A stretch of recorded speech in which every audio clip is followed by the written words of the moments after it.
Una voz desconocida al teléfono puede robarte dinero, pero las peores lograron algo más oscuro: hacer que gente común obedeciera órdenes imposibles. Algunas víctimas colgaron demasiado tarde, y otras nunca entendieron que el crimen ya estaba dentro de la habitación. Número 8. Rachel de servicios para titulares de tarjetas. En noviembre de 2012, la FTC por fin le puso nombre a la voz que se colaba una y otra vez en los teléfonos de Estados Unidos. Rachel de Cardholder Services era la enemiga pública número 1. Descolgabas el teléfono y una grabación decía que tenía un mensaje importante sobre tu cuenta actual de tarjeta de crédito. No hablaba de un préstamo nuevo, no de un premio, decía tu cuenta. Ahí estaba el engaño. Una voz femenina, neutra y tranquila, hacía que una oferta pregrabada ilegal sonara como un trámite normal del banco. Después prometía bajar tu tasa de interés y te quedabas en la línea. Millones de llamadas salieron de esos centros telefónicos, incluso a personas que ya estaban inscritas en el registro No Llame. Pero la venta detrás del guión era mucho más simple de lo que la voz quería aparentar. Pagaba cientos, a veces miles de dólares por adelantado, por una supuesta ayuda para reducir intereses. Luego, los ahorros prometidos desaparecían. La FTC y sus socios actuaron contra 5 operaciones de llamadas automáticas, incluidas empresas en Arizona y Florida. En un caso relacionado con Rachel, un tribunal determinó que los acusados eran responsables por $1.700.000. Rachel sonaba aburrida a propósito. Ese era el horror. La siguiente estafa ni siquiera necesitaba que contestaras. Número 7. Estafas Wangiri de llamada perdida. Tu teléfono suena una sola vez desde un prefijo internacional que no reconoces y se corta antes de que tu dedo llegue a la pantalla. Esa pequeña ausencia es el anzuelo. Se llama Wangiri, una palabra japonesa que significa un corte, y la maquinaria que hay detrás es brutalmente simple. Marcadores automáticos lanzan llamadas perdidas a listas enormes de números y luego esperan a que un pequeño porcentaje de personas devuelva la llamada. En 2019, la FCC rastreó una campaña vinculada a Mauritania con más de 100 millones de robollamadas dirigidas a teléfonos de Estados Unidos. En cada pantalla aparecía un único número desconocido. Para el sistema, aquello no era una persona dudando frente al móvil, era una fábrica. Devuelves la llamada y el número te redirige a una línea internacional de tarifa premium. El silencio puede cobrarte. Una falsa espera en línea puede cobrarte. Una grabación vacía puede seguir cobrándote mientras el cargo se acumula fuera de tu vista. El estafador ni siquiera necesita hablar contigo, porque tu propia curiosidad hace el trabajo. Esa es la inversión. No hay una amenaza urgente. No hay un falso agente de impuestos. No hay una voz al otro lado intentando convencerte. Solo una llamada perdida que te hace sentir que el siguiente paso fue decisión tuya. Un timbre crea la pregunta. La devolución de la llamada activa el contador. El daño empieza cuando el teléfono queda en silencio. Número 6. Avalancha de llamadas automáticas sobre garantías de vehículos. Peor todavía, cuando la estafa de la llamada de vuelta se queda en silencio, tu teléfono se ilumina en la cocina y una voz grabada anuncia que la garantía de tu vehículo está a punto de vencer. En mayo de 2009, la Comisión Federal de Comercio actuó contra una oleada nacional de llamadas automatizadas en Estados Unidos que convirtió una preocupación común sobre el coche en una máquina industrial de ventas. Las llamadas ofrecían falsos contratos de servicio y los documentos de la comisión describían cientos de millones de llamadas presuntamente engañosas inundando el país. El mecanismo era casi tosco a propósito. Los números se marcaban en secuencia, por código de área y prefijo, sin importar si tenías coche o no. Sin importar si estabas inscrito en el registro de no llamar. Ese era precisamente el método. La estafa no necesitaba tu nombre, ni la marca de tu vehículo, ni el kilometraje. Solo necesitaba un miedo lo bastante amplio como para entrar en millones de hogares. La factura inesperada del taller. El aviso final con tono oficial. La sensación de que esperar un día más podía salirte caro. Ahí, la automatización dejó de pescar curiosidad y empezó a fabricar urgencia a escala nacional. Y cuando los estafadores aprendieron que una advertencia grabada podía hacerse pasar por autoridad, el siguiente paso fue lograr que esa autoridad sonara armada, federal y ya plantada en tu puerta. Número 5. La red de extorsión del FBI y el IRS de Sahil Patel. Pero si la estafa anterior lograba que un aviso de garantía sonara oficial, ¿qué pasa cuando la voz al otro lado dice que el FBI ya tiene un expediente sobre ti? Los investigadores identificaron a Sahil Patel como el cabecilla de una operación de extorsión que se hacía pasar por el FBI y por el IRS, usando centros de llamadas en India para apuntar contra personas en Estados Unidos. El guión estaba diseñado para borrar la distancia en segundos.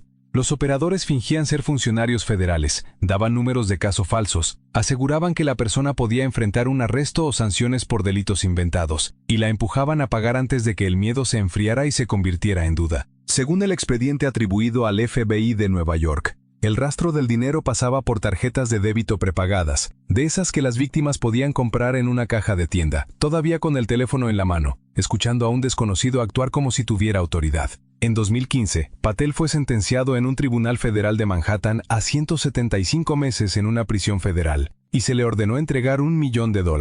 Esto ya no era simple ruido de llamadas no deseadas. Era un modelo de centro de llamadas para convertir el miedo al gobierno en ingresos, y la siguiente versión llevaría ese esquema mucho más allá de un solo cabecilla. Número 4. Megacaso de suplantación del IRS desde centros de llamadas en India. Y si Patel demostró que el guión podía funcionar, Sonny Joshi mostró lo que pasaba cuando ese guión se convertía en infraestructura. Entre 2012 y 2016, los fiscales dijeron que centros de llamadas en Ahmedabad, India, atacaron a personas en todo Estados Unidos mientras se hacían pasar por el IRS o por los servicios de ciudadanía e inmigración de Estados Unidos. El que llamaba no pedía confianza, fabricaba pánico. Decían a las víctimas que podían ser arrestadas, encarceladas, multadas o deportadas si no pagaban de inmediato. Y el dinero se movía a través de redes de testaferros dentro de Estados Unidos, creadas para lavar las ganancias y sacarlas de la vista. El 27 de octubre de 2016, el Departamento de Justicia anunció cargos contra 56 personas y 5 centros de llamadas con base en India, con 20 detenidos en Estados Unidos ese mismo día. Un centro de llamadas presuntamente obtuvo $12,300 de una víctima de 85 años en San Diego. En uno de los casos principales, 24 acusados recibieron sentencia, con fallos monetarios por un total superior a $72,942,300. Y al propio Joshi se le atribuyó el lavado de entre 3,5 millones y 9,5 millones de dólares. El Tesoro citó esquemas relacionados por unos $272 millones y más de 15,000 víctimas. Ya no era una sola voz amenazante, era el miedo en una línea de montaje. Y ahora, la voz se vuelve personal. Número 3. Red de estafas a abuelos en República Dominicana. La siguiente central de llamadas tenía un gancho más limpio. Era la voz de un nieto, temblando entre interferencias. Se oye el pánico, luego se oye la exigencia. El 30 de abril de 2024, las autoridades de Estados Unidos anunciaron cargos contra una red transnacional de estafa a abuelos que operaba desde centros de llamadas en la República Dominicana. La acusación se desprecintó en Newark, Nueva Jersey. Los fiscales imputaron a 16 personas, entre ellas a Juan Rafael Parra Arias, también conocido como Jofre, a Nefi Vladimir Parra Arias, también conocido como Keco, y a Nelson Rafael González Acevedo, también conocido como Nelson Tech. Quienes llamaban se hacían pasar por nietos, abogados, funcionarios judiciales o figuras de la ley. El guión siempre era urgente: un choque, una detención, un calabozo, un desastre legal, y dinero necesario de inmediato para la fianza o las supuestas tasas. La operación estaba organizada con precisión. Los que abrían la llamada colocaban el anzuelo. Los que cerraban consolidaban el pánico. Los coordinadores guiaban las recogidas. Y mensajeros basados en Estados Unidos recogían el efectivo en la puerta usando nombres falsos y recibos falsos. A las víctimas les decían que no se lo contaran a nadie, por órdenes de silencio o reglas del tribunal. Cientos de personas mayores en Estados Unidos perdieron millones porque el miedo se volvió secreto. Y después, la estafa deja de pedir dinero primero y empieza a poner en escena a la propia persona. Número 2. Estafas de cibersecuestro con suplantación de la policía china.